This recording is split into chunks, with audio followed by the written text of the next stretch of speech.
Hello बच्चों, कैसे हो सब? बढ़िया। और मैं हूं राहुल छाबड़ा फ्रॉम जैन अकेडमी सीकर।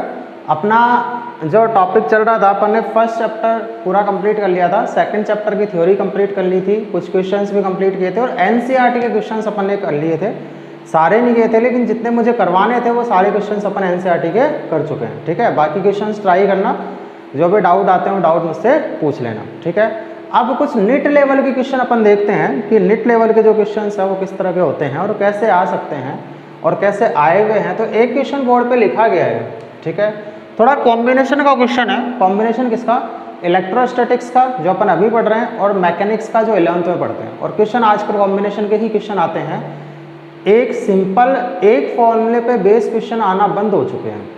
ठीक है, समझना चाहिए वो कि जैसे मान लो F equal to K Q1 Q2 by R square है। ठीक है, तो अब इसमें ऐसा कभी नहीं पूछा जाता कि Q1 Q2 और R दे दिया और F पूछ लिया, ऐसा नहीं है। मान लो मुझसे एक्सेलरेशन पूछ लिया, एक्सेलरेशन पूछेंगे तो अपन क्या करेंगे? F equal to K Q1 Q2 by R square equal to ma। Force क्या होता है? मास इंटू एक्सेलरेशन होता है। तो ऐसे कॉम्बिनेशन के क्वेश्चन आते हैं जिसमें 2, 3, 4 कंसेप्ट फॉर्मूले एक साथ में काम करते हो। ठीक है, तो ऐसा ही एक क्वेश्चन यहाँ पर है जिसमें कई कंसेप्ट एक साथ में काम करेंगे, वो चीज़ देखना, तभी क्वेश्चन अच्छे हो जाते हैं। नहीं तो नॉर्मल क्वेश्चन तो नॉर्मल ही रहते हैं, सीधा फॉर्मूला बेस्ड क्वेश्चन रहेंगे तो नॉर्मल क्वेश्चन है, उनको तो कोई कर लेगा जाके। ठीक है, कुछ अच्छे क्वेश्चन तब हो जाते हैं जब वो क्वेश्चन अच्छे तब बनते हैं जब उसमें 3-4 कंसेप्ट एक साथ में काम करें, तब जाके सॉल्यूशन निकले। तो ऐसा एक क्वेश्चन था। ये मेरे पास में एक चार्ज्ड सर्कुलर रिंग थी। इस चार्ज सर्कुलर रिंग के कारण पहले ये Q0 चार्ज जो था वो यहाँ था यहाँ पे, और अब ये Q0 चार्ज जो है इसको फ्री कर दिया। जैसे ही मैंने इसको रिलीज किया, ठीक है, तो ये उधर की तरफ भागेगा। अभी मैंने इसको होल्ड कर रखा है, तो ये पॉजिटिव में, ये भी पॉजिटिव में। ठीक है, रिपल्सिव फोर्स लग रहा है इसके ऊपर, लेकिन मैंने इसको होल्ड कर रखा है तो इसको उधर नहीं जाने दे रहा। ठीक है, लेकिन जैसे ही मैं इसको रिलीज कर दूंगा Q0 चार्ज को, तो वो उधर की तरफ भागेगा और वो जब √8 डिस्टेंस पे पहुंच जाएगा, यानी कि इस पॉइंट पे जब वो पहुंच जाएगा, तो इस पॉइंट पर उस चार्ज की वेलोसिटी क्या होगी अपन को पता लगानी है। ठीक है, इसको मैं नाम दे देता हूँ पॉइंट A और इसको मैं नाम दे देता हूँ पॉइंट B। तो जब चार्ज जो है वो पॉइंट B पर पहुंच जाएगा तो उस टाइम पर उसकी वेलोसिटी जो है वो कितनी होगी अपन को पता लगानी है। तो अब देखो क्वेश्चन के अंदर वेलोसिटी का अभी तक अपन ने इस चैप्टर में कोई फॉर्मूला नहीं पढ़ा है, लेकिन फिर भी क्वेश्चन होगा, इसी चैप्टर से रिलेटेड है। क्यों है वो चीज़ समझना। जब ये चार्ज यहाँ था, देखो मैकेनिक्स में अपन एक चीज़ पढ़ते हैं कि किसी भी पार्टिकल की टोटल एनर्जी जो होती है वो हमेशा कांस्टेंट होती है। पढ़ते हैं टोटल एनर्जी हमेशा कांस्टेंट रहती है, यानी कि जितनी potential energy plus kinetic energy initial है, उतनी ही potential energy plus kinetic energy हर पॉइंट के ऊपर रहती है। यानी कि टोटल एनर्जी कभी चेंज नहीं होती है। एक एनर्जी दूसरी एनर्जी में कन्वर्ट हो सकती है, यानी कि काइनेटिक एनर्जी जो है वो पोटेंशियल एनर्जी में कन्वर्ट हो सकती है, पोटेंशियल एनर्जी काइनेटिक एनर्जी में कन्वर्ट हो सकती है, लेकिन दोनों एनर्जी में से किसी भी एनर्जी का लॉस नहीं होगा। दोनों का सम जो रहेगा वो हर पॉइंट के ऊपर कांस्टेंट रहेगा। ये अपन पढ़ते हैं, एनर्जी कंजर्वेशन लॉ भी अपन पढ़ते हैं। तो इसका मतलब मैं ये बोल सकता हूँ कि इस पार्टिकल के यहाँ पर kinetic energy plus potential energy equal to क्या होगा? यहाँ पर kinetic energy plus potential energy होगा कि नहीं होगा? कि यहाँ पर जितनी kinetic energy plus potential energy होगी, हर पॉइंट पर उतनी ही kinetic energy plus potential energy रहेगी, यानी कि हर पॉइंट पर टोटल एनर्जी की वैल्यू उतनी ही रहनी है। ए पॉइंट पर जितनी टोटल एनर्जी है उतनी ही बी पॉइंट पर टोटल एनर्जी रहेगी, उतनी सी पे रहेगी, उतनी डी पे रहेगी। हर पॉइंट पर उतनी ही टोटल एनर्जी रहनी है। तो चाहे अपन से कोई सा भी पॉइंट पूछो, मैं ये बोल सकता हूँ कि total energy at point A equals to क्या रहेगा? Total energy at point B. अब टोटल एनर्जी कौन कौन सी? Potential energy plus kinetic energy. तो मैं ये बोल सकता हूँ कि potential energy at point A plus kinetic energy at point A equals to क्या रहेगा? Potential energy at point B plus kinetic energy at point B. होगा ऐसा? अब देखो पोटेंशियल एनर्जी एट पॉइंट ए कितना होगा? ए पे पोटेंशियल एनर्जी कितनी होगी? कितनी होगी? ये Q चार्ज है, ये Q0 चार्ज है, डिस्टेंस इतनी है। दो चार्जेस के बीच में जो पोटेंशियल एनर्जी होती है उसका फॉर्मूला क्या होता है? पोटेंशियल एनर्जी का formula K Q1 Q2 by R. या तो ऐसे कर लो, या फिर मैं ये क्या बोल सकता हूँ कि यहाँ पर जो इस पार्टिकल की पोटेंशियल एनर्जी होगी, इस चार्ज की पोटेंशियल एनर्जी होगी, वो कितनी होती है। पोटेंशियल एनर्जी क्या होता है, इन्फिनिटी से किसी चार्ज को किसी पॉइंट तक लाने में जितना वर्क होता है, वर्क की किस में कन्वर्ट होता है, पोटेंशियल एनर्जी। और वर्क किसके इक्वल होता है, चार्ज इनटू पोटेंशियल। पढ़ा है, देखो डेफिनेशन अपनी काम में आएगी कि इन्फिनिटी से क्यू चार्ज को वी पोटेंशियल तक लाने में जो वर्क होता है वो होता है चार्ज इनटू पोटेंशियल होता है। और वो जो वर्क होता है वही इसके अंदर क्या हो जाती है, पोटेंशियल एनर्जी की फॉर्म में कन्वर्ट हो जाती है। इसका मतलब मैं ये बोल सकता हूँ कि यहाँ पर ए पॉइंट पे जो पोटेंशियल एनर्जी होगी वो कितनी होगी, चार्ज इनटू ए पॉइंट के ऊपर पोटेंशियल, ऐसा ही होगा। काइनेटिक एनर्जी कितनी है, रेस्ट कंडीशन में था स्टार्टिंग में, तो काइनेटिक एनर्जी कितनी है, 0। Potential energy at point B पे कितनी होगी, वही चार्ज इनटू बी पॉइंट का पोटेंशियल।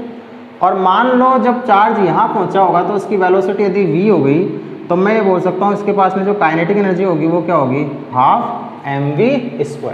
ठीक है, अपन ये मान लेते हैं कि इसका मास जो है उस पार्टिकल का वो कितना है, m है। ठीक है, तो ये काइनेटिक एनर्जी कितनी हो जाएगी, हाफ mv²। बस आ गया आंसर। कैसे आ गया, va कितना होगा, ए पॉइंट के ऊपर पोटेंशियल कौन बनाएगा, रिंग बनाएगी। रिंग की एक्सिस पे पोटेंशियल का फॉर्मूला अपन निकाल चुके हैं। रिंग की एक्सिस पे पोटेंशियल का फॉर्मूला क्या होता है, रूट में के क्यू अपॉन रूट में r² प्लस x² होता है। तो अपन ये बोल सकते हैं कि मैं va की यदि मैं बात करूँगा तो va तो क्या होगा, va होगा कि रिंग पे चार्ज कितना है, q। ठीक है, अपॉन रूट में r कितना है, रेडियस तो r² ही है, और x कितना है, √3r। तो इनमें बोल दूंगा √3r का होल स्क्वायर होता है ये फॉर्मूला। अरे रिंग की एक्सिस पे पोटेंशियल का फॉर्मूला ध्यान है क्या थोड़ा बहुत, v = kq अपॉन फॉर्मूला ये था रूट में r² प्लस x², जहाँ r तो रेडियस थी और x सेंटर से एक्सिस पे डिस्टेंस थी जिस पर निकालना होता है। ठीक है, इसको आगे सोल्व करो, इसको आगे सोल्व करेंगे तो v = क्या हो जाएगा, kq अपॉन r² √3r का स्क्वायर कितना होगा, 3r², r² प्लस 3r² कितना होगा, रूट में 4r² हो जाएगा, और रूट में 4r² को बाहर लाएंगे तो कितना होगा, 2r। तो ए पॉइंट पे पोटेंशियल तो आया है kq/2r। अब बी पॉइंट पे निकाल लो vb कितना होगा, kq अपॉन रूट में r² प्लस x कितना है बी पॉइंट के लिए, √8r। तो ये हो जाएगा √8r का होल स्क्वायर होगा। ऐसे कितना होगा, r² प्लस √8r का स्क्वायर कितना होता है, 8r² प्लस r² 9r²। तो ये आ जाएगा kq अपॉन रूट में 9r²। तो vb जो आएगा वो कितना आ जाएगा, kq अपॉन, और इसको क्या लिख सकते हैं अपन, kq अपॉन 3r हो सकता है। तो vb कितना आ जाएगा, kq अपॉन 3r। va भी आ गया, vb भी आ गया, वैल्यू पुट कर दो। वैल्यू पुट करेंगे तो q0 इंटू va कितना है, kq/2r, kq upon 2r equals to, ठीक है, ये तो 0 हो गया, equals to q0 vb, q0 और vb कितना है, kq/3r, kq upon 3r plus half mv² हो जाएगा। अब इसको इधर ले आओ, इस वाले टर्म को इधर ले आएंगे तो मैं ये बोल सकता हूँ हाफ mv² किसके इक्वल आएगा, हाफ mv² इक्वल आएगा kq/0 upon 2r minus kq/0 upon 3r होगा। बेस को इधर ले आएंगे, ये तो कितना हो गया, kq/0 upon 2r, kq/0 upon 2r, ये कितना होगा, kq/0 अपॉन 3r। इसको इधर लाएंगे तो माइनस में हो जाएगा kq/0 अपॉन 3r। ठीक है, एलसीएम लेंगे। अब आगे तो सॉल्यूशन और कुछ नहीं करना। यदि मैं kq/0 अपॉन r को कॉमन ले लूँ, kq/0 upon r, kq/0 upon r, एक बचा 1/2 माइनस 1/3, तो अंदर बचेगा 1/2 माइनस 1/3, कितना होगा, 3 माइनस 2 1 यानी कि 6, नीचे बचेगा 6, 1/2 mv² इक्वल्स टू कितना हो जाएगा, kq/0 अपॉन 6r हो जाएगा। ये 3 टाइम कैंसिल, मुझे तो वेलोसिटी निकालनी है, वेलोसिटी निकाल लो। तो वेलोसिटी निकालेंगे तो कितना आएगा, m को उधर ले जाओ, ठीक है, और ये 3 से 3 कैंसिल हो जाएगा। तो अपन ये बोलेंगे ये आएगा kq/0 अपॉन m/3r रूट में, स्क्वायर हटाएंगे तो रूट तो आएगा, kq/0 अपॉन r तो ऐसे कैसे, kq/0 अपॉन r ऐसे कैसे, ठीक है, ये 3 बार गया, ये 3 आ गया, ठीक है, और ये m नीचे जाएगा तो ये m नीचे आ गया। तो ये जो वेलोसिटी आएगी ये अपनी वेलोसिटी है जब पार्टिकल कितनी डिस्टेंस पे पहुंचेगा, √8 r डिस्टेंस पे जब पहुंच जाएगा तो उसकी वेलोसिटी जो है वो इतनी हो जाएगी। कैलकुलेशन है और कुछ नहीं है, बाकी तो अपने ये चीज़ें हैं, मेथड अपना यही है, सोल्व करने का तरीका अपना यही है। अब रिंग की जगह हो सकता है तुम्हें स्फीयर दे दे, हो सकता है रिंग की जगह स्फीयर दे सकते हैं, सॉलिड स्फीयर दे सकते हैं, हॉलो स्फीयर दे सकते हैं, कोई चार्ज दे सकते हैं। तो कुल मिला के करने का तरीका यही है, हर पॉइंट पर टोटल एनर्जी की वैल्यू जो है वो कांस्टेंट रहेगी और टोटल एनर्जी मुझे कांस्टेंट करनी है, फिर सीधा सीधा अपन निकाल सकते हैं। अब इसमें हो सकता है कई बार वेलोसिटी पूछ ले, कई बार हो सकता है मोमेंटम पूछ ले। मोमेंटम कैसे हो जाएगा, वेलोसिटी पता चल जाएगी तो मोमेंटम क्या हो जाएगा, मास इनटू वेलोसिटी, ठीक है। तो कुछ भी पूछा जा सकता है, करने का जो बेसिक मेथड है वो अपना यही है, इसी मेथड से अपन को क्वेश्चन को सोल्व करना है। तो ये क्वेश्चन अच्छा क्वेश्चन था क्योंकि इसमें मैकेनिक्स ऐड हुई हुई है, ठीक है, ये मैकेनिक्स है पूरी, ये सारी अपन ने, ये तो इलेक्ट्रोस्टैटिक्स आ गई, फिर यहाँ पे मैकेनिक्स घुस गई कि अपन ने फॉर्मूले लगाए, ठीक है। तो मैकेनिक्स इसमें मिली हुई है, इसलिए क्वेश्चन जो है वो अच्छा हो जाता है। पोटेंशियल एनर्जी के फॉर्मूले मिल गए, देखो क्या क्या चीज़ें लगी, फर्स्ट तो ये कंसेप्ट लगा, ठीक है, फिर पोटेंशियल एनर्जी और kinetic energy, potential energy kinetic energy, ये दो फॉर्मूले और लग गए, ये फॉर्मूले लगा दिए, फिर पोटेंशियल के फॉर्मूले लगे, ठीक है, पोटेंशियल के फॉर्मूले लगा दिए। तो ऐसे 4-5 कंसेप्ट इस क्वेश्चन के अंदर लगा है, इसलिए क्वेश्चन जो है वो इंपॉर्टेंट हो जाता है। तो निट लेवल का क्वेश्चन है और अच्छा क्वेश्चन है, इस टाइप के क्वेश्चन आ सकते हैं, ठीक है। अब नेक्स्ट देखते हैं, नेक्स्ट क्वेश्चन अपने पास में क्या आएगा। चलिए नेक्स्ट क्वेश्चन जो है वो लिखा गया है बोर्ड के ऊपर, अपन से क्वेश्चन में क्या बोला गया है, ग्राफ अपन को दे रखा है इलेक्ट्रिक फील्ड और डिस्टेंस के बीच में, ठीक है। तो इलेक्ट्रिक फील्ड और डिस्टेंस के बीच में कर्व दे रखा है, ये बोला गया है कि इस पॉइंट पर इलेक्ट्रिक फील्ड 10 न्यूटन पर कूलम है और जैसे जैसे डिस्टेंस बढ़ती है 2 मीटर तक इलेक्ट्रिक फील्ड में कोई चेंजेज नहीं होता, फिर डिक्रीज होता है, 4 मीटर पे आके इलेक्ट्रिक फील्ड जो है वो 0 हो जाता है। क्या पूछा है अपन से, इस पॉइंट के ऊपर, इसको मैंने मान लिया पॉइंट O है, तो VO अपन को दे रखा है 10 वोल्ट, दे रखा है 0 0 पे कितना दे रखा है 10 volt. Find potential at V40, इस पॉइंट के ऊपर मुझे पोटेंशियल की वैल्यू फाइंड आउट करनी है, तो इसको मैं V' मान लूँ और V' की वैल्यू जो है वो अपन को फाइंड आउट करनी है। क्लियर, देखो एक फॉर्मूला अपन ने पढ़ा था, मैंने बोला था बड़ा इंपॉर्टेंट फॉर्मूला है। फॉर्मूला ये था कि V इक्वल्स टू होता था integration E vector dot dr vector, था क्या ऐसा कुछ, V equals to integration E vector dot dr vector. V क्या था, पोटेंशियल डिफरेंस, किन दो पॉइंट्स के बीच में, जिन दोनों पॉइंट्स की लिमिट यहाँ पे अपन लगाते थे लिमिट R1 से R2, तो R1 से R2 पॉइंट्स के बीच का पोटेंशियल डिफरेंस क्या होता था, V पोटेंशियल डिफरेंस है, ठीक है, पोटेंशियल डिफरेंस है। ये चीज़ क्या बताती है, integration E vector dot dr vector या integration E vector dot dx vector, ठीक है, अपन ने R लिया तो अपन यहाँ पे R ले लेते हैं। तो integration E vector dot dr vector क्या बताता है, कभी भी ऐसा फॉर्मूला आता है, कभी भी याद रखना, कभी भी यदि ऐसा, वैसे 11th की चीज़ें हैं, कभी भी ऐसा फॉर्मूला आता है तो याद ही रखना E और R के बीच में जो ग्राफ बना है, E और R के बीच में जो ग्राफ बना है, उस ग्राफ के अंडर का टोटल एरिया जो होगा वो बताता है इस पूरे का रिजल्ट। समझ में आ रही थी, इंटीग्रेशन क्या बताता है, छोटे छोटे एरिया का सम, यही तो होता है। तो E और R के बीच में जो छोटे छोटे एरिया अपन बनाएंगे, यहाँ पे जो छोटे छोटे एरिया अपन बनाएंगे, उन छोटे छोटे एरिया का सम ही क्या बताता है, यही तो बताता है। इसका मतलब ये पूरी चीज़ क्या बता रहा है, E और R के बीच में जो एरिया बना है उस एरिया का सम, टोटल एरिया। तो टोटल एरिया किसके इक्वल हो जाएगा, पोटेंशियल डिफरेंस के हो जाएगा। तो मैं ये बोल सकता हूँ, इसको समझना कि V0 minus V' equals to area under E and R। E और R के बीच में एरिया जो बनेगा, इस कर्व का जो एरिया होगा वो एरिया ही किसके इक्वल होगा, इन दोनों पॉइंट्स के बीच में पोटेंशियल डिफरेंस के इक्वल रहेगा। क्लियर, तो अब पहले लगा दो V0 माइनस V', एरिया किसके इक्वल है, एरिया में क्या बन रहा है, एक तो ये बन रहा है, ठीक है, इस एक तरह से बोल सकते हैं रेक्टेंगल, और एक ये बन रहा है ट्राइंगल। तो इसका एरिया तो क्या होगा, इसका एरिया देखेंगे तो 10 इंटू 2 हो जाएगा। तो एक तो एरिया क्या बनेगा 10 इंटू 2 प्लस ट्राइंगल का area 1/2 base into height, base कितनी है 2, तो बेस तो है 2 और हाइट कितना है 10। अब इसको आगे सोल्व कर लो। V0 की वैल्यू अपन को दे रखी है 10 वोल्ट, तो V0 अपन ने ले लिया 10 volt minus V equals to 20 plus 10 यानी कि 30। तो v किसके इक्वल आ जाएगा, ये 30 इधर आएगा तो माइनस का 30 बनेगा, ये v उधर चला जाएगा तो 10 माइनस 30 यानी कि माइनस का 20 वोल्ट। समझ में आ रही चीज़। तो v डैश अपने पास में आ रहा है, तो v डैश जो होगा वो किसके इक्वल आएगा, माइनस का 20 वोल्ट, यानी कि यहाँ पे जो पोटेंशियल बनेगा वो पोटेंशियल किसके इक्वल आएगा, माइनस का 20 वोल्ट। क्लियर। तो ये अच्छा क्वेश्चन है। तो ऐसा और भी अपन पढ़ेंगे, ठीक है। ध्यान रखना कि यदि ऐसा कोई चीज़ आती है तो इसके अंडर का जो भी एरिया बनता है ग्राफ का, वो एरिया ही यहाँ वाली चीज़ को रिप्रेजेंट करेगा, ठीक है।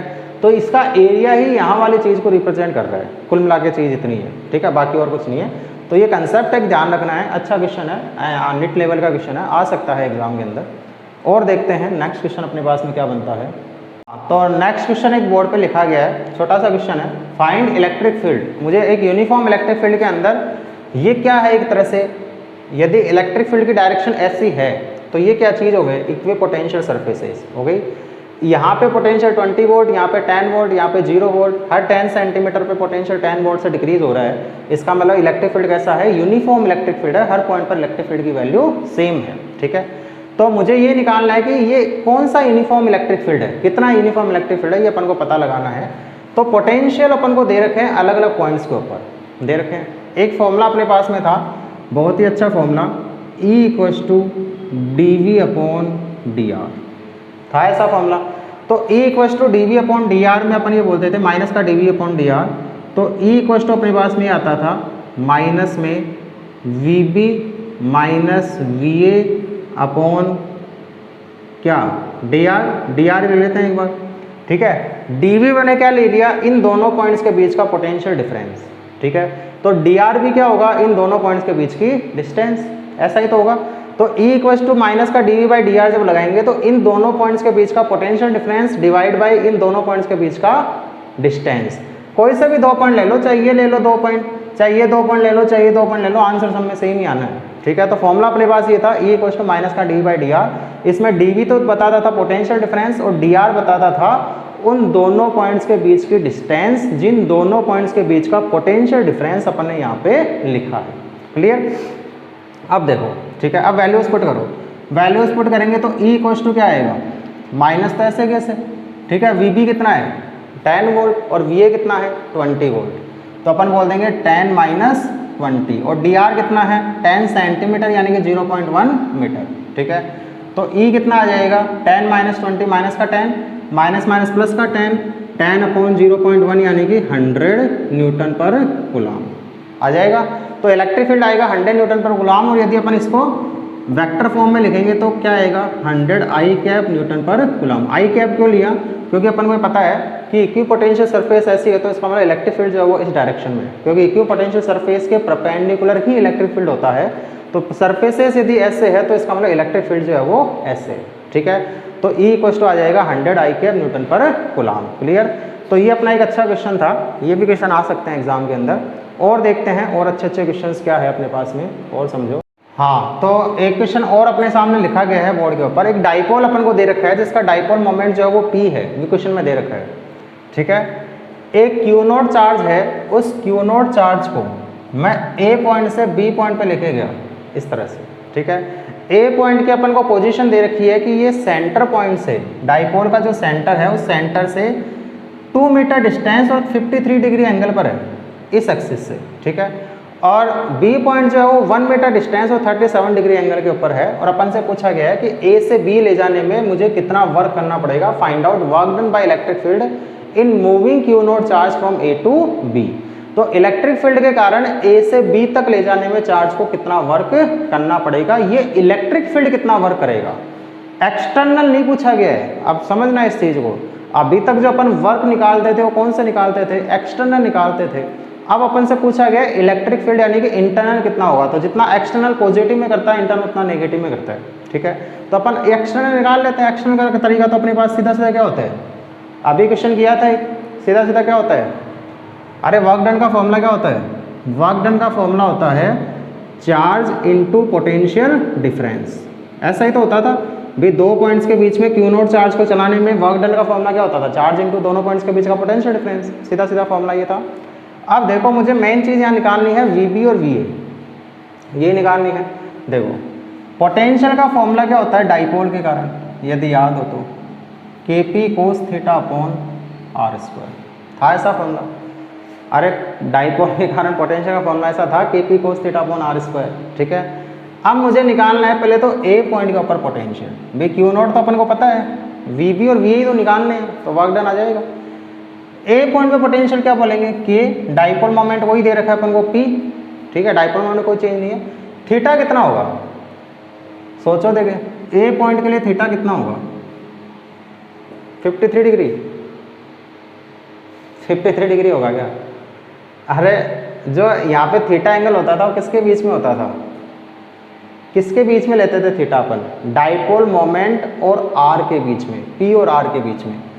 तो पी तो इधर है, आर इधर है, तो एक्चुअल में एंगल कौन सा लिया जाएगा, ये वाला एंगल कि ये वाला एंगल, ये बड़ा वाला एंगल, ठीक है। पी और आर के बीच का एंगल लिया जाता है। यदि पी इधर होता तब तो मैं 53 ले लेता, लेकिन पी इधर है आर इधर है, तो एंगल जो लिया जाएगा वो कौन सा लिया जाएगा, ये वाला। ये कितना होगा, टोटल कितना है ये 180, 180 में से कितना माइनस कर दूँ 53, तो अपने पास क्या बचेगा ये 180 minus 53 divide by R, R कितना है 2 मीटर, यानी कि 2 का स्क्वायर हो जाएगा। कोस 180 माइनस 53 कितना होता है, कोस 180 माइनस थीटा, कोस 180 माइनस थीटा कितना होगा भाई, कोस 180 माइनस थीटा सेकंड क्वाड्रेंट में आ गया सेकंड में, तो सेकंड के अंदर तो कोस नेगेटिव में होता है, तो नेगेटिव में तो आएगा ही आएगा, ठीक है। और कोस 180 माइनस थीटा होता है माइनस का कोस थीटा, ठीक है। तो मैं ये बोल दूंगा वी ए जो आएगा वो वी ए आ जाएगा माइनस का के पी कोस 53 अपॉन 4, कोस 53 37 53 ये सब चीज़ें पता होनी चाहिए, याद रखना। मैं एक बार बता रहा हूँ बस, उसके बाद में याद रख लेना इन चीज़ों को। जैसे मान लो ये अपने पास में है, ये मैंने मान लिया कितना है 53 डिग्री, ये 90 होगा तो ये कितना बच जाएगा 37 डिग्री, ठीक है। 37 के सामने वाला हमेशा 3, ये हमेशा 4 और ये हमेशा 5, ठीक है। ये एक ट्राइंगल बनता है, अब याद रखना। अब मुझे कोस 53 निकालना है, तो कोस 53 क्या होगा, कोस थीटा क्या होता है बेस अपॉन हाइपोटेन्यूज, बेस तो कितना है 3 और हाइपोटेन्यूज कितना है 5, तो अपन बोल देंगे कोस 53 कितना होगा 3/5। ऐसे अभी अपन ने 37 और काम में आएगा, कोस 37, कोस 37 क्या होगा, कोस 37 की बात करेंगे तो कोस 37 ये रहा, ठीक है। 37 क्या होता है बेस अपॉन हाइपोटेन्यूज 4/5, ठीक है। तो इस तरह से अपन करेंगे, तो ये आ जाएगा V A equals to minus का के पी, ठीक है। और कोस 53 कितना आया 3/5/4, तो ये आ जाएगा माइनस का 3 के पी अपॉन 20। कैलकुलेशन है, बाकी तो और कुछ रहा नहीं अभी इस क्वेश्चन के अंदर। अब मुझे निकालना है वी बी, ये तो वी ए आ गया, ठीक है। वी बी कितना होगा के पी कोस, अब एंगल कितना बनेगा बी पॉइंट के लिए, आर ये है पी ये है, एंगल इतना ही बन रहा है 37, तो ये आ जाएगा के पी कोस 37 और डिस्टेंस कितनी है 1 मीटर, तो 1 का स्क्वायर, तो ये आ जाएगा के पी और कोस 37 की वैल्यू अभी बताई थी 4/5, तो 4/5, तो ये तो सीधा सीधा ये हो गया 4 के पी अपॉन 5, आर की वैल्यू तो 1 होती है, वो तो वैसे ही कैंसिल हो गया। अब वैल्यू पुट कर दो बस इसके अंदर, कर दिया। अब ये तो वर्क कौन सा है, ये वर्क जो है वो मैं ये मान लेता हूँ एक्सटर्नल वर्क है। ये तो अपन कौन सा वर्क लेते हैं, एक्सटर्नल वर्क लेते हैं। यदि मुझे इलेक्ट्रिक फील्ड के लिए वर्क निकालना है, अपन से तो ये पूछा है इलेक्ट्रिक फील्ड वर्क कितना करेगा, तो वो क्या होता है माइनस ऑफ वर्क एक्सटर्नल, ठीक है। तो माइनस ऑफ वर्क एक्सटर्नल का मतलब यानी कि इसका माइनस कर देंगे तो क्या बचेगा Q naught V A minus V B, उल्टा हो जाएगा, भाई माइनस से मल्टीप्लाई करोगे तो वी ए तो प्लस में आ जाएगा और वी बी माइनस में आ जाएगा। अब वैल्यू पुट कर दो, तो डब्ल्यू इलेक्ट्रिक फील्ड जो होगा वो क्या हो जाएगा क्यू नॉट वी ए कितना है माइनस का 3 के पी अपॉन 20, माइनस का 3 के पी अपॉन 20, ठीक है। माइनस का वी बी कितना है 4 के पी अपॉन 5, 4 के पी अपॉन 5। अब इसको आगे सोल्व करना है, सोल्व कर लेना, बाकी और कुछ नहीं है इसके अंदर। तो ये work done by electric field आ जाएगा, समझ में आ रही थी। अपन जो भी वर्क के फॉर्मूला लिखते हैं चार्ज इनटू पोटेंशियल डिफरेंस अपन लेते हैं final point minus initial point का, ऐसा ही तो लेते हैं। तो अपन ने final point minus initial point का लिया था। ये वर्क डन कौन सा वर्क आता है जो अपन करते हैं चार्ज को ले जाने में। इलेक्ट्रिक फील्ड के लिए यदि पूछा जाए कि इलेक्ट्रिक फील्ड ने कितना वर्क किया है, तो अपन ने जितना वर्क किया है उसका नेगेटिव जो है वो इलेक्ट्रिक फील्ड वर्क करता है, ठीक है। तो उसका नेगेटिव कर दो बस, और कुछ नहीं करना। तो वो इलेक्ट्रिक फील्ड, यदि एक्सटर्नल पूछा जाता तो अपन ये करते हैं, इलेक्ट्रिक फील्ड पूछा जाता है तो अपन ये कर दिया, एक्सटर्नल पूछा जाता तो ये इधर आ जाता और ये इधर आ जाता, इतना ही होता, ठीक है।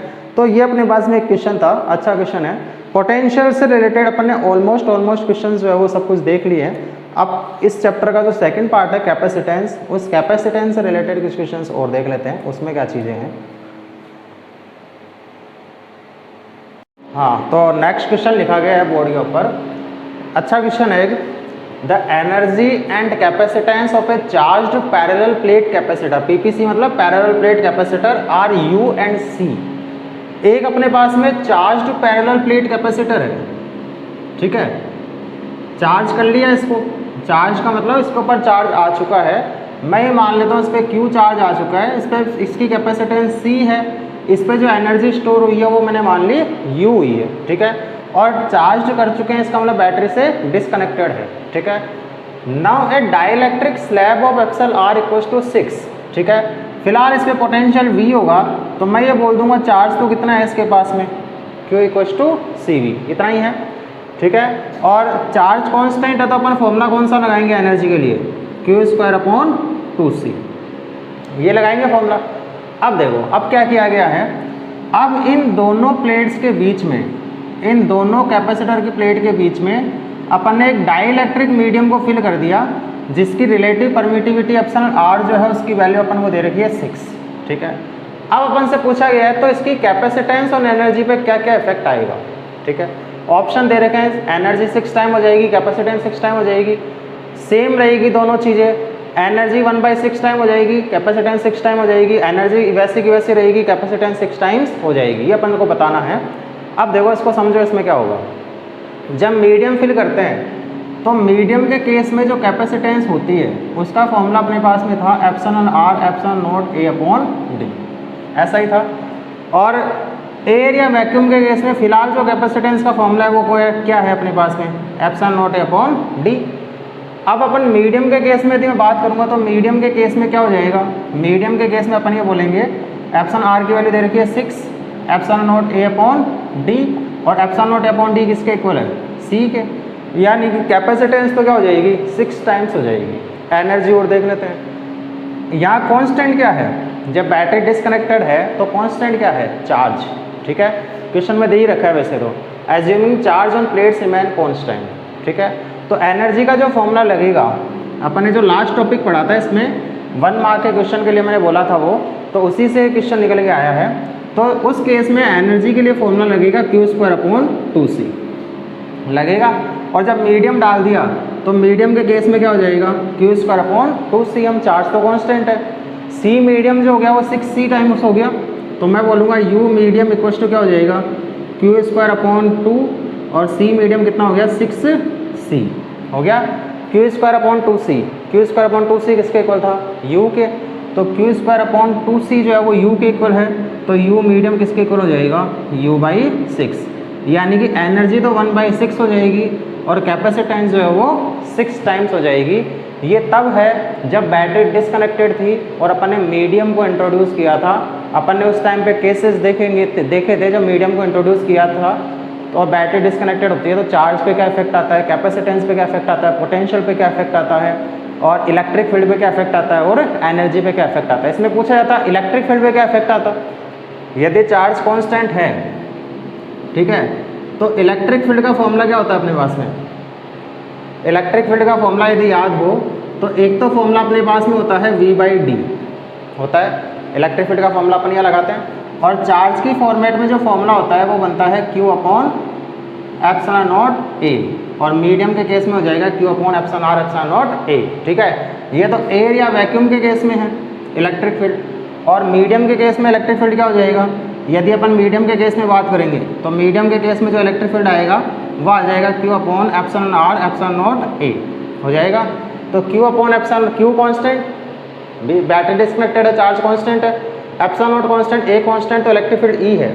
जैसे ही एप्सिलॉन R डालेंगे तो मीडियम के केस में क्या हो जाएगा, मीडियम के केस में अपन बोलेंगे Q upon 6 epsilon naught A, और Q upon epsilon naught A E के इक्वल है, तो इलेक्ट्रिक फील्ड जो है वो पहले जो इलेक्ट्रिक फील्ड था उसका 1/6 टाइम्स हो जाएगा।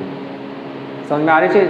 तो इलेक्ट्रिक फील्ड पे अपन से पूछा जा सकता है कि उस पर क्या इफेक्ट आएगा, तो ऑप्शन एक और इसमें लिखा जा सकता है कि इलेक्ट्रिक फील्ड क्या होगा। तो इसका आंसर क्या हो जाएगा, कैपेसिटेंस 6 टाइम हो गई, एनर्जी U/6 हो गया, यानी कि 1/6 हो गई।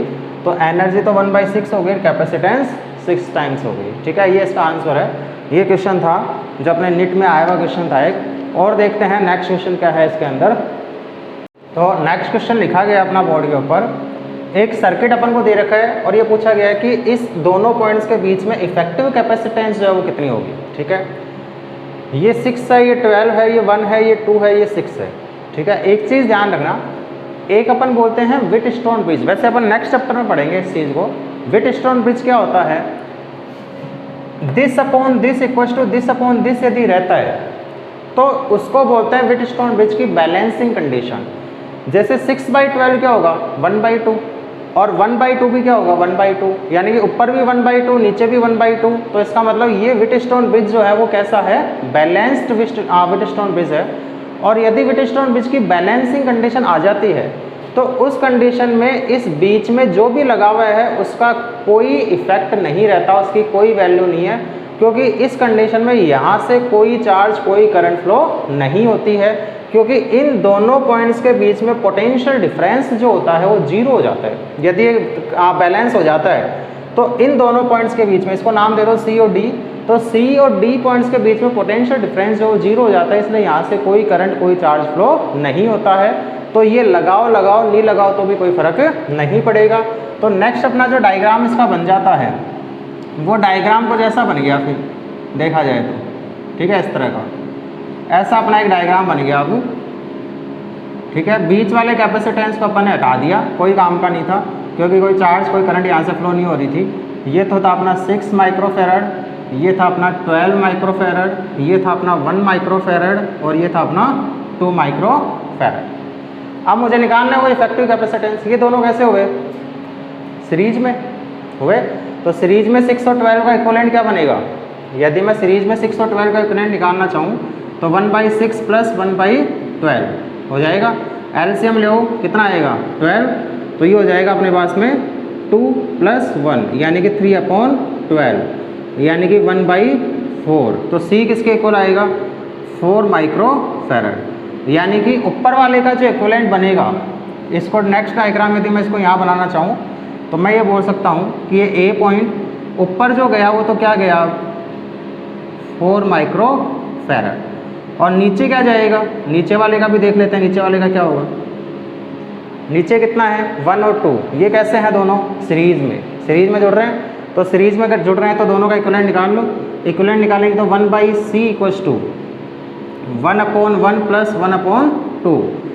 एलसीएम लेंगे तो कितना आएगा, 2, और क्या आएगा 2 + 1 यानी कि 3/2। तो C कितना आ जाएगा, 2/3 आ जाएगा। तो C अपने पास में आएगा 2/3। तो इसका जो इक्विवेलेंट बनेगा वो कितना बनेगा, 2/3 माइक्रोफेरड। अब ये दोनों कैसे हैं, पैरेलल में। तो पैरेलल का फॉर्मूला लगा दो। पैरेलल का फॉर्मूला जो होता है C इक्विवेलेंट वो क्या होएगा, जाएगा 4 + 2/3, सीधा ऐड हो जाता है, सीधा ऐड हो जाता है। इसको आगे सोल्व कर लो, 12 + 2 14/3 माइक्रोफेरड। तो इसका जो इक्विवेलेंट कैपेसिटेंस बनेगी वो कितनी बनेगी, 14/3 माइक्रोफेरड, 14/3 माइक्रोफेरड। समझ में आ रही चीज़।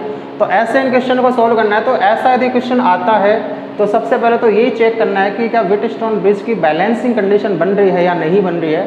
बैलेंसिंग कंडीशन बन रही है तो फिर बीच वाले को अपन हटा सकते हैं, और नहीं बन रही है तो फिर कैसे सोल्व करना है ये अपन आगे देखेंगे। फिलहाल इतना ध्यान रखो, यदि बैलेंसिंग कंडीशन बन जाती है, this upon this equals to this upon this यदि होता है तो बीच वाले अपने कैपेसिटेंस को अपन यहाँ से हटा सकते हैं। क्लियर। तो इसको आगे अपन इस तरह से सोल्व करते हैं। अब और देखते हैं नेक्स्ट क्वेश्चन जो है वो क्या है अपने पास में।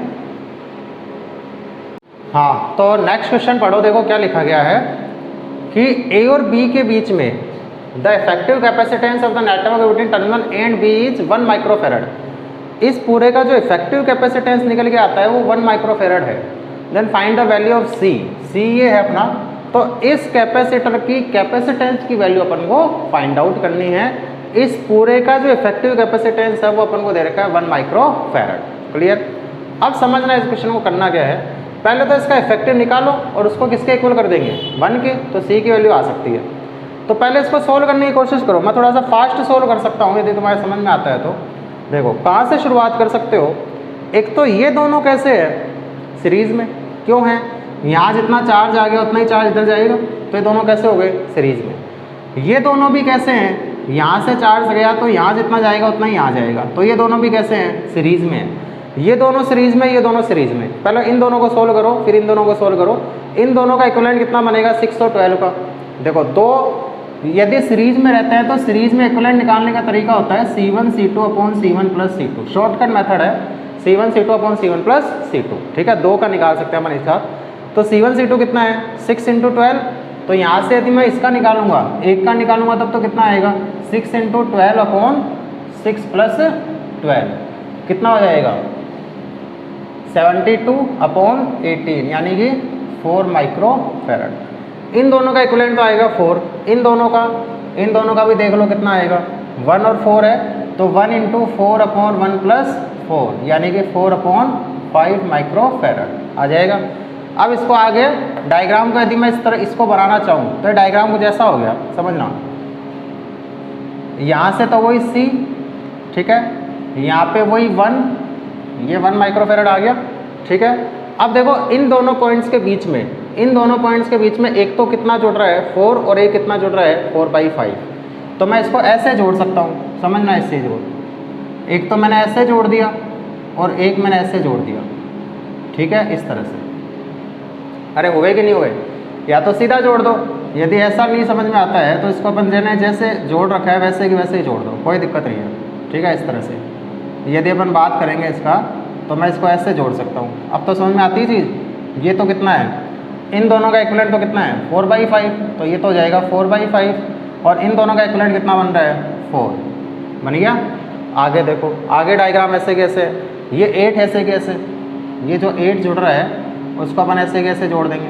ठीक है, और देखो आगे क्या कर सकते हैं, इन दोनों का इक्विवेलेंट क्या होगा, ये दोनों कैसे हैं पैरेलल में, तो पैरेलल में तो सीधे सीधे ऐड हो जाते हैं क्योंकि चार्ज यहाँ से डिस्ट्रीब्यूट होगा दो तरफ, तो 2 और 2 मिलकर कितना हो जाएगा 4। तो इन दोनों का इक्विवेलेंट अपन कितना बना सकते हैं 4 बना सकते हैं। तो मैंने एक 4 माइक्रोफेरेड का कैपेसिटर और बना दिया और कुछ बीच में जुड़ रहा नहीं है, तो सीधा इसको कहाँ से जोड़ देंगे, अब इसको यहाँ से जोड़ देंगे, हो जाएगा। और देखो आगे, अब ये 4 और 4 कैसे हैं पैरेलल में, है पैरेलल में, तो 4 और 4 मिलकर कितना हो जाएगा 8 हो जाएगा। और ये 8 और 4 कैसे हैं सीरीज़ में, तो 8 और 4 सीरीज़ में है, तो इन दोनों का इक्विवेलेंट निकाल लो। ठीक है, इस डायग्राम का यदि अपन आगे बनाना चाहें तो आगे देखो कैसा बनेगा। ये C तो ऐसे के ऐसे, ठीक है, ये 1 ऐसे के ऐसे 1 माइक्रोफेरेड, थोड़ा सा छोटा बना रहा हूँ डायग्राम। ये 4 और 4 मिलकर कितना हो जाएगा 8 माइक्रोफेरेड हो जाएगा। और इधर 8 और 4 मिलकर कितना होगा, 8 और 4 का इक्विवेलेंट कितना बनेगा, 8 और 4 का इक्विवेलेंट अपन बोलेंगे तो 8 × 4 अपॉन 8 प्लस 4। ठीक है, 32/12, 32/12 कितना हो गया, अपन काट सकते हैं इसको 4 से 8/3। ठीक है, तो इन दोनों का इक्विवेलेंट कितना बनेगा 8/3, यानी कि यहाँ से जो लाइन निकल रही है उसका एक कैपेसिटर जुड़ा हुआ है, वो कितना है 8/3 माइक्रोफेरेड। ठीक है, और ये सीधा कहाँ जुड़ गया, इससे आगे जुड़ गया, समझ में आ रही चीज़। और ये क्या हो गया अपना A पॉइंट और ये क्या हो जाएगा B पॉइंट। अब ये दोनों कैसे हो गए सीरीज़ में, हो गए सीरीज़ में। तो 8 और 1 का सीरीज़ में क्या होगा 8 × 1 अपॉन 8 प्लस 1, 8 × 1 अपॉन 8 प्लस 1 कितना होगा 8/9। तो इसका और आगे बढ़ा दो, ये तो C ऐसे के ऐसे, ये कितना हो गया, इसको यदि मैं बोलूँगा तो ये तो हो गया 8/9 माइक्रोफेरेड। और यहाँ से ये जुड़ रहा है, ये कितना जुड़ रहा है 8/3 माइक्रोफेरेड जुड़ गया। और ये क्या आ गया यहाँ पे, ये A पॉइंट और ये क्या आ गया B पॉइंट। ये दोनों कैसे हो गए अब पैरेलल में तो सीधे सीधे ऐड हो जाएंगे, सीधे सीधे ऐड करो। कैलकुलेशन को मैं रफली कर रहा हूँ और कुछ नहीं है। 8/3 प्लस 8/9, 9 एलसीएम आएगा, 3 टाइम्स जाएगा 24 प्लस 8 कितना आएगा 32/9 हो जाएगा। तो इन दोनों का जो इक्विवेलेंट बना है वो कितना बना है 32/9, यानी कि अब अपने पास में नेक्स्ट टारगेट क्या आ गया, ये तो C है और ये कितना हो गया 32/9 और ये अपना क्या हो गया B पॉइंट यहाँ से निकल के आ गया, ये A पॉइंट और ये क्या हो गया B पॉइंट अपना आ गया। ठीक है, इन दोनों का इक्विवेलेंट कितना है 1 माइक्रोफेरेड दे रखा है क्वेश्चन के अंदर। ये दोनों कैसे हैं, सीरीज में है, तो इन दोनों का निकाल लो। इन दोनों का निकालेंगे तो 1 तो इन दोनों का इक्विवेलेंट आना चाहिए, ठीक है, तो 1 इन दोनों का इक्विवेलेंट आना चाहिए, तो c into 32/9 upon c plus 32/9 हो जाएगा C1 C2 upon C1 plus C2, C1 C2 upon C1 plus C2 equal to किसके है 1 के, क्वेश्चन में दे रखा है 1 माइक्रोफेराड, ठीक है। अब इसको इधर ले आओ, सोल्व करना है, और कुछ नहीं करना। 32/9 प्लस c इक्वल टू कितना हो गया 32c/9 हो जाएगा। इस c को उधर ले जाओ, ये c उधर जाएगा तो माइनस का c बनेगा। अब इसको कैलकुलेशन है और कुछ नहीं करना, कैलकुलेशन मैं रफली कर रहा हूँ, देखो कैलकुलेशन समझते चलना। तो कितना होगा ये हो जाएगा 32/9 equal to 32c/9 minus c, ठीक है। तो ये कितना होगा 32 एलसीएम ले लो, तो ये तो ऐसे कैसे 32/9, ये 9c उधर चला जाएगा तो 32 माइनस 9 से कितना होगा 32 माइनस 9 23c/9, ठीक है। 9 से 9 कैंसिल, तो c इक्वल टू कितना आएगा 32/23, ये c की वैल्यू आएगी 32/23, ठीक है। ये अपना आंसर है इसका सेकंड नंबर का। अच्छा क्वेश्चन था, केवल अपन को सोल्व करना आना चाहिए कि अपन को किस तरह से स्टेप बाय स्टेप इसको सोल्व करते हुए चलना है, और कुछ नहीं करना। पहले इन दोनों को सोल्व करो, इन दोनों को सोल्व करो, इन दोनों को सोल्व करो, ये दोनों सीरीज में, ये दोनों सीरीज में, ये दोनों पैरेलल में, इनको सोल्व कर दिया। इनको सोल्व करते ही अपने पास में फिर ये दोनों कैसे जुड़ेंगे, ये दोनों कैसे जुड़े पैरेलल में, तो पैरेलल में अपन ने इनको सोल्व कर दिया। फिर ये दोनों सीरीज में आ गए तो सीरीज का फॉर्मूला लगा दिया, फिर ये दोनों पैरेलल में हो गए तो पैरेलल का फॉर्मूला लगा दिया, फिर ये दोनों कैसे जुड़ जाएंगे, सीरीज में जुड़ जाएंगे, तो सीरीज का फॉर्मूला अपन ने लगा दिया। तो इस तरह से अपन को इन क्वेश्चंस को सोल्व करना है, क्लियर। नेक्स्ट देखते हैं और क्या क्वेश्चंस अपने पास में।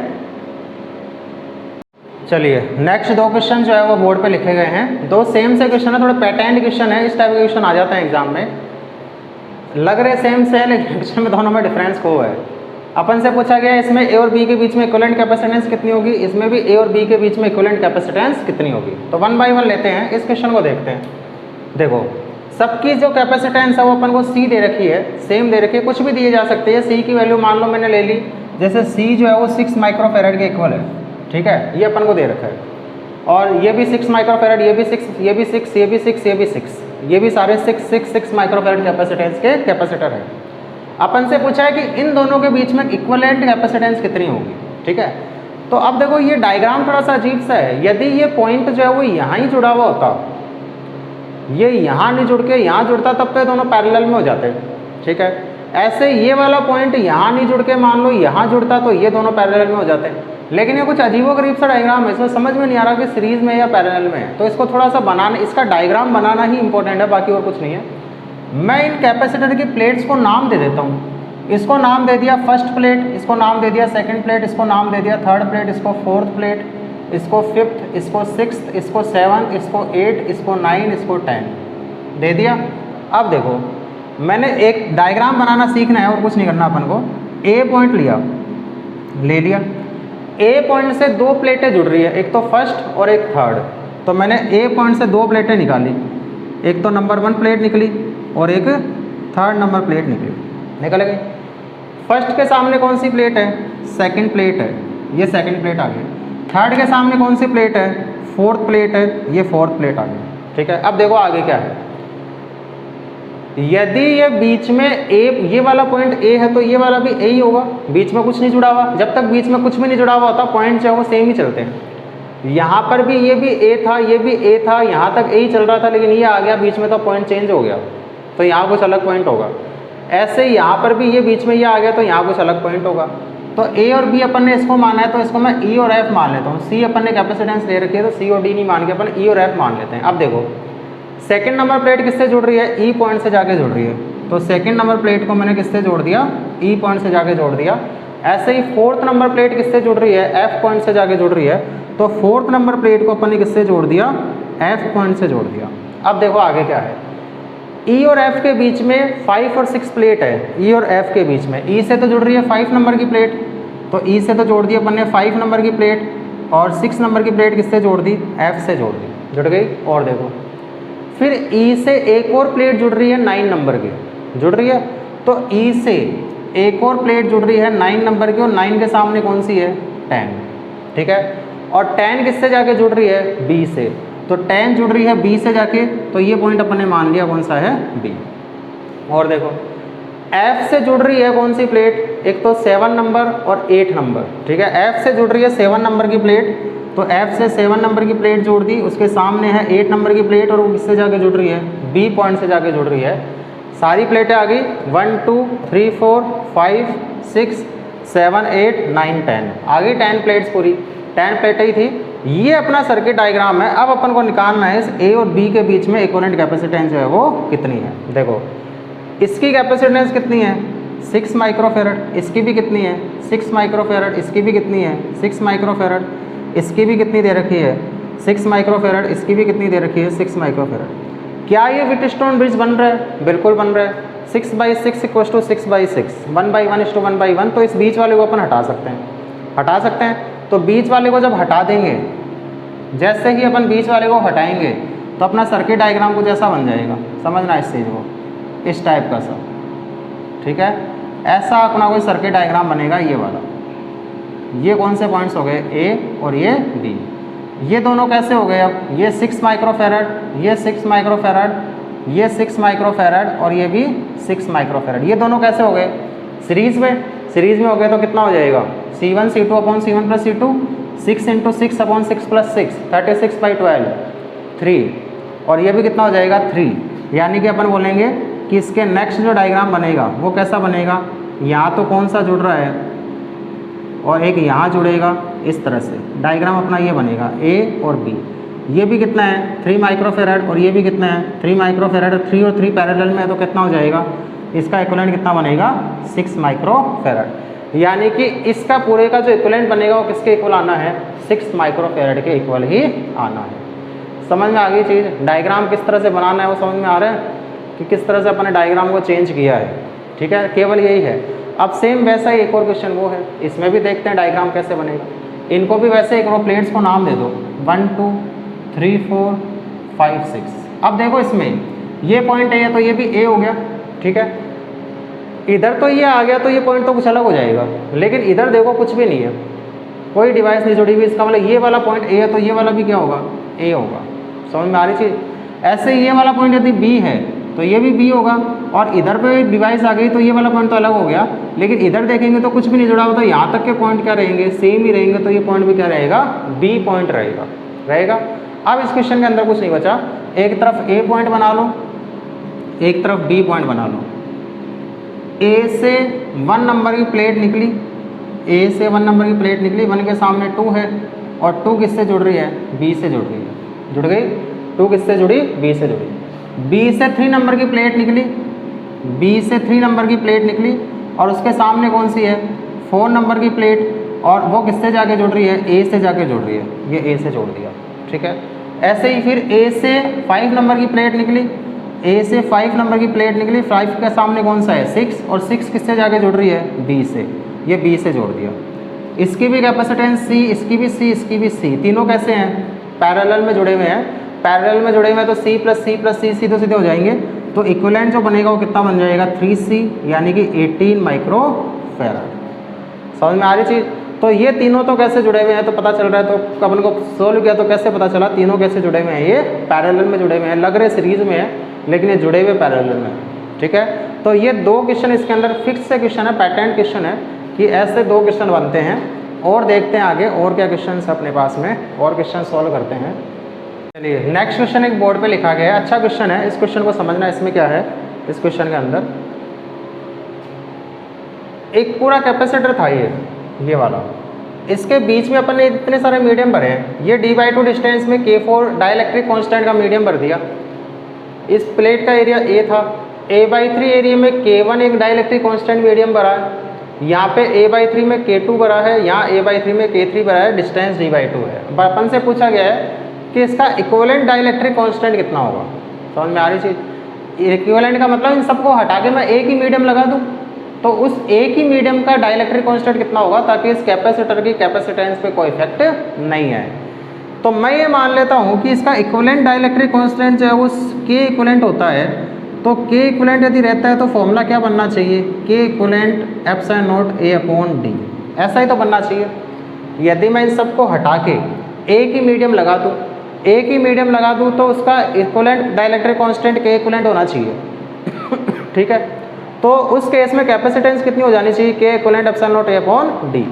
अब देखो इसमें यदि अपन बात करें तो इसको मैंने नाम दे दिया फर्स्ट कैपेसिटर, इसको मैंने नाम दे दिया सेकंड, इसको मैंने नाम दे दिया थर्ड, इसको मैंने नाम दे दिया, या फिर जैसे दे रखे हैं वैसे ले लो, जैसे दे रखे हैं। जैसे ये तो कौन सा हो जाएगा फर्स्ट, ये हो जाएगा सेकंड, ये हो जाएगा थर्ड और ये हो जाएगा फोर्थ। ठीक है, देखो इस डायग्राम को मैं कैसे बना सकता हूँ, समझना थोड़ा सा। अब इस डायग्राम को चेंज करना है, बाकी डायग्राम जैसे ही समझ में आ जाता है तो उसके बाद में कुछ नहीं है।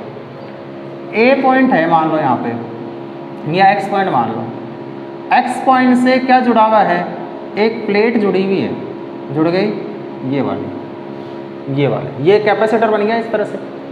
ये कैपेसिटर बन गया, इसकी कैपेसिटेंस कितनी होगी, इसकी कैपेसिटेंस कितनी है, ये डिस्टेंस कितनी है इसकी, d/2 है। ये एरिया कितना है इसका, ए, बेस का तो एरिया ए ही है, डिस्टेंस कितनी है d/2, और मीडियम कितना है K4। तो इसकी कैपेसिटेंस की यदि अपन बात करेंगे तो कितनी आएगी, K4 epsilon naught A upon d/2। समझना इस चीज़ को, ठीक है, d/2। आगे देखो, आगे चले तो 3 कैपेसिटर मिले और तीनों कैसे जुड़े हुए हैं, पैरेलल में जुड़े हुए हैं, कि अपन पहले पढ़ चुके हैं ये सब चीज़ें। एक कैपेसिटर तो ये है, एक कैपेसिटर ये है और एक कैपेसिटर ये है, ऐसा ही है इस तरह से। ठीक है, ये अपना कौन सा पॉइंट आ गया, फिर y पॉइंट आ गया। अब इन तीनों की इक्विवेलेंट कैपेसिटेंस निकालो। इसकी देखो क्या आएगी, इसकी यदि अपन निकालेंगे तो K1 epsilon not A/3 d/2। यही तो होता है K epsilon not A/d, formula यही बनता है। मीडियम के केस में जो कैपेसिटेंस होता है वो यही तो होता है K epsilon naught A upon d।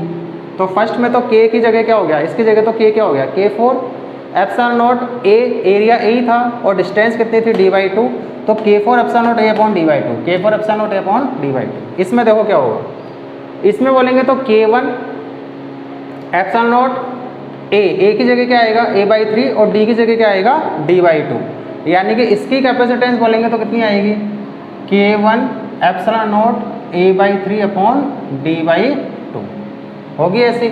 यानी कि कितनी हो जाएगी, इसको आगे सोल्व करेंगे तो कितना आएगा, ये 2K1 epsilon naught A upon 3D हो जाएगा। 3 तो नीचे चला जाएगा, 2 ऊपर चला जाएगा। इसकी निकालेंगे तो बाकी सारी चीज़ें सेम है, केवल मीडियम चेंज हुआ है, इसमें भी मीडियम चेंज हुआ है, इसमें K2 आ जाएगा, इसमें K3 आ जाएगा। तो इसकी तो क्या बनेगी, इसकी बनेगी 2K2 epsilon naught A upon 3D, और इसकी क्या बनेगी 2K3 epsilon naught A upon 3D हो जाएगा। ये तीनों कैसे हैं, पैरेलल में। इन तीनों को पैरेलल में यदि जोड़ रखा है तो पहले तो इन तीनों का पैरेलल में इक्विवेलेंट निकाल लो, कितना होगा निकाल लेंगे। तो इन तीनों का पैरेलल में इक्विवेलेंट सीधा सीधा जुड़ जाता है, तो सीधा सीधा जोड़ देते हैं अपन। इधर रफ में कर लेते हैं एक बार, इन तीनों का इक्विवेलेंट निकाल रहा हूँ। तो इन तीनों का इक्विवेलेंट क्या बनेगा, 1/c इक्विवेलेंट एक बार मैं मान लेता हूँ इसको। तो ये कितना आएगा 2K1 epsilon naught A upon 3D plus 2K2 epsilon naught A upon 3D plus 2K3 epsilon naught A upon 3D। सब में यही होगा, आगे सोल्व कर लो। 2 epsilon naught A upon 3D common आ जाएगा और अंदर क्या बचेगा, K1 plus K2 plus K3। यानी कि इनका जो इक्विवेलेंट बनेगा वो क्या बनेगा उसको समझना। इसका इक्विवेलेंट क्या बन जाएगा, अब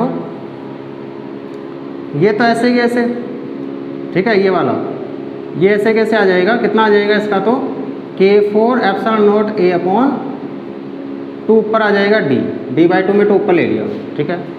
इन तीनों का इक्विवेलेंट कितना आ जाना चाहिए, इन तीनों का इक्विवेलेंट कितना आ रहा है 2 epsilon naught A upon 3D, और ये हो जाएगा K1 plus K2 plus K3 हो जाएगा इस तरह से। अब इन दोनों का जो इक्विवेलेंट बनेगा वो किसके इक्वल आना चाहिए, इसके, क्योंकि अपन को यही देखना है इक्विवेलेंट कितना होगा। तो ये दोनों कैसे जुड़े हुए हैं, सीरीज में, सीरीज में जुड़े हुए हैं। तो मैं बोलूँगा 1/c, यानी कि इसका उल्टा कर दो, इसका उल्टा कर देंगे तो कितना आएगा D upon K equivalent epsilon naught A equals to 1/C1 plus 1/C2, इनका उल्टा करके लिख दो। तो D upon 2K4 epsilon naught A plus 3D upon 2 epsilon naught A K1 plus K2 plus K3, ठीक है। D upon epsilon naught A, D upon epsilon naught A, D upon epsilon naught A common आके cancel, क्या बचेगा, यहाँ तो बचेगा 1/K equivalent, बन जाएगा। यहाँ क्या बचेगा, डी अपॉन एप्सिलॉन नॉट है तो कैंसिल हो गया, 1/2K4 प्लस यहाँ कितना बचेगा 3/2 K1 plus K2 plus K3। ठीक है, ये जो आएगा ये अपने पास में इक्विवेलेंट डाइलेक्ट्रिक कांस्टेंट आ जाएगा इस पूरे कॉम्बिनेशन का। समझ में आ गई चीज़, बड़ा ही ज़बरदस्त क्वेश्चन है। बस इस क्वेश्चन को ऐसे तोड़ना यदि आ गया इस डायग्राम में तो फिर बाद में कुछ नहीं है, फिर तो नॉर्मल कैलकुलेशन है। बस इस क्वेश्चन को ऐसे तोड़ना जो है वो अपन को आना चाहिए। और देखते हैं कैपेसिटेंस से रिलेटेड और क्या क्या क्वेश्चन अपने सामने आते हैं, उन क्वेश्चंस को और देख लेते हैं। तो नेक्स्ट क्वेश्चन बोर्ड पे लिखा गया है, ए और बी के बीच में अपन से पूछा गया है कि ए और बी के बीच में इक्विवेलेंट कैपेसिटेंस कितनी होगी। ठीक है, ये कैपेसिटर जुड़ा हुआ है सी का, ये कैपेसिटर सी का, ये कैपेसिटर सी का, और यहाँ कुछ भी नहीं जुड़ा हुआ है, यहाँ पे कुछ भी नहीं जुड़ा हुआ है। अब देखो जब चार्ज यहाँ से फ्लो होगा तो यहाँ दो तरफ डिस्ट्रीब्यूट हो गया। ठीक है, इधर गया इधर गया, या तो चार्ज इधर आएगा या इधर जाएगा। ठीक है, अब चार्ज या करंट जो है वो हमेशा उस रास्ते से चलती है जिस रास्ते में उसको रेजिस्टेंस कम से कम मिलता है, यानी कि कुछ नहीं मिलता, हमेशा उधर से जाने की कोशिश करती है। तो यहाँ से जब चार्ज इधर जा रहा था तो इधर तो उसको ये मिलता, तो ये चार्ज इधर ही निकल जाता। ठीक है, ऐसे जब इधर से चार्ज आ रहा था तो इधर भी इसको कुछ मिलता, तो चार्ज ऐसे निकल जाता है, यानी इसमें कोई चार्ज फ्लो नहीं होता। जब इसमें कोई चार्ज फ्लो नहीं होता है तो ऐसे सर्किट को अपन बोलते हैं शॉर्ट सर्किट। ठीक है, कि यहाँ से कुछ भी फ्लो नहीं हो रहा, सीधा चार्ज है वो इधर से फ्लो हो रहा है, तो ये लग रहा है नहीं लग रहा, कोई मतलब नहीं है। जब कोई मतलब नहीं है तो अपना नेक्स्ट जो डायग्राम बनेगा इसका, वो नेक्स्ट डायग्राम कुछ ऐसा हो गया इस तरह का, ये सी इधर से, और ये भी अपने पास में क्या हो गया सी, और ये पॉइंट अपने पास में क्या आ गया बी आ गया। इस तरह से सी और सी कैसे हो गया पैरेलल में, पैरेलल में तो इनका इक्विवेलेंट क्या बन जाएगा 2C। समझ में आ रही है, सी प्लस सी यानी कि 2C। तो ये इस तरह से क्वेश्चंस बनते हैं। ऐसा ये क्वेश्चन जैसे मान लो ऐसा क्वेश्चन आ गया, समझना है इस क्वेश्चन को, ये कैपेसिटर ये कैपेसिटर ये कैपेसिटर, और अपन से पूछ लिया गया कि अपन ने सीधा ऐसे और जोड़ दिया कि ए और बी के बीच में इक्विवेलेंट कैपेसिटेंस कितनी है। समझ में आ रही चीज़। तो मोस्टली क्या करते हैं, ये सी और सी इक्विवेलेंट कितनी हो जाएगी C/3, गलत हो जाएगा, क्योंकि चार्ज जब इधर से आना शुरू हुआ तो इधर तो उसको रेजिस्टेंस मिल रहा है, इधर से क्यों फ्लो होगा, वो सीधा ही निकल जाएगा इधर से। जब सीधा इधर से निकल जाएगा तो कोई रेजिस्टेंस नहीं मिलेगा और इधर से कोई करंट फ्लो नहीं हो रही, तो उस कंडीशन में जो इक्विवेलेंट कैपेसिटेंस बनेगी वो कितनी बनेगी 0, यानी कोई कैपेसिटेंस नहीं है, सारा की सारा चार्ज जो है वो ऐसे फ्लो हो जाएगा। समझ में आ रही चीज़। तो ऐसे सर्किट को अपन नाम देते हैं शॉर्ट सर्किट। ठीक है, इसको शॉर्ट सर्किट बोला जाता है कि शॉर्ट हो चुका है ये। ठीक है, तो पढ़ते भी हो कई बार कि शॉर्ट सर्किट हो गया। शॉर्ट सर्किट क्यों हो गया, क्योंकि रेजिस्टेंस काम ही नहीं आया, करंट सीधी फ्लो हो गई, रेजिस्टेंस रोक ही नहीं पाया करंट को। ठीक है, या चार्ज को रेजिस्टेंस जो रोक नहीं पाया, तो ऐसे सर्किट को अपन नाम देते हैं शॉर्ट सर्किट।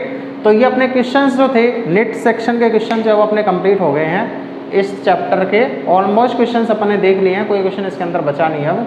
और अब जो भी तुम्हारे पास में NCERT की बुक है पहले उसके क्वेश्चन सोल्व करो, जो भी DPPs है वो सोल्व करो, जो भी शीट्स है उसके क्वेश्चन सोल्व करो, और भी कुछ तुम्हारे पास में क्वेश्चन है जिस भी टाइप के क्वेश्चन हैं उनको सोल्व करो। कोई डाउट हो तो मुझसे पूछो, नहीं तो अपन नेक्स्ट चैप्टर जो है शुरू करेंगे। तो नेक्स्ट चैप्टर अपन आएगा करंट इलेक्ट्रिसिटी। ठीक है, तो अब देखेंगे नेक्स्ट में क्या आता है। तब तक पढ़ते रहो, मज़े करते रहो, चैनल को लाइक सब्सक्राइब करते रहो। Very all the best.